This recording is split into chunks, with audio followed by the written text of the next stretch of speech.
পয়লা মে ২০২৪ গতকাল ৩০ এপ্রিল ছিল এবারের গ্রীষ্মের যে মরশুম চলছে, দাবদাহ যে চলছে, সর্বোচ্চ তাপমাত্রা ছিল কলকাতায় ৪৩ এবং পূর্ব মেদিনীপুর, পশ্চিম মেদিনীপুর এই সব জায়গায় কিন্তু ৪৪, ৪৫, পানাগড়ে ৪৬ ডিগ্রি পর্যন্ত পৌঁছে গেছিল। সেই জায়গা থেকে দাঁড়িয়ে আজকেও কিন্তু কলকাতার আলিপুরদুয়ার আবহাওয়া দপ্তর আগামী রবিবারের আগে পর্যন্ত কোনো আশার আলো কিন্তু শোনাতে পারেনি দাবদাহ কমার ব্যাপারে।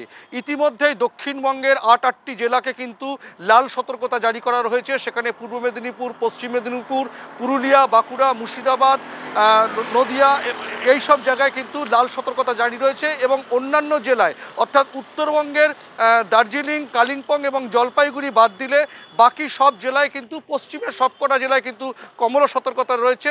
চরম দাবদাহের কারণে কিন্তু আলিপুর আবহাওয়া দপ্তর থেকে কিছু সতর্কীকরণ দেওয়া হয়েছে।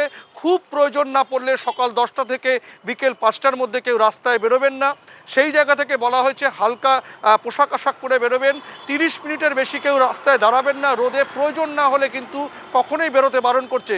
খাওয়া দাওয়ার দিক থেকেও কিন্তু আলিপুর আবহাওয়া দপ্তর হালকা খাওয়ার জন্য পরামর্শ দিয়েছে, পাশাপাশি পোশাক আশাকও কিন্তু হালকা পরতে বলেছে।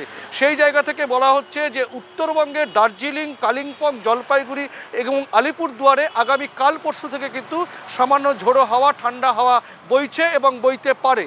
আগামী রবিবারের পর থেকে কিন্তু, রবিবার থেকে সোমবার অবধি কিন্তু দক্ষিণবঙ্গের জেলায় ঝোড়ো হাওয়া বইবে এবং বৃষ্টির সম্ভাবনা রয়েছে। কিন্তু তার আগে আগামী এই 5 দিন, মানে আজকে হচ্ছে মঙ্গলবারের থেকে রবিবারের মধ্যে কিন্তু কোনো বার্তা তাপমাত্রা কমার ব্যাপারে কোনো আশার আলো শোনাতে পারেনি আলিপুর আবহাওয়া দপ্তর। গোটা দেশের যে চিত্র আবহাওয়ার ক্ষেত্রে, সেখানে কিন্তু ভারতবর্ষের 4টি রাজ্যে কিন্তু ইতিমধ্যেই রেড অ্যালার্ট জারি করা হয়েছে। মহারাষ্ট্র, কেরল, কর্ণাটক এবং রাজস্থানে, সেখানেও কিন্তু আবহাওয়ার কোনো পরিবর্তনের কথা এখনও কিছু বলা হয়নি। অর্থাৎ একই সঙ্গে বঙ্গ এবং গোটা দেশের কিন্তু মানুষ এই তীব্র দাবদাহে কিন্তু একেবারে জেরবার। পরমাশিস ঘোষ রায়, RTV ইন্টারন্যাশনাল, কলকাতা।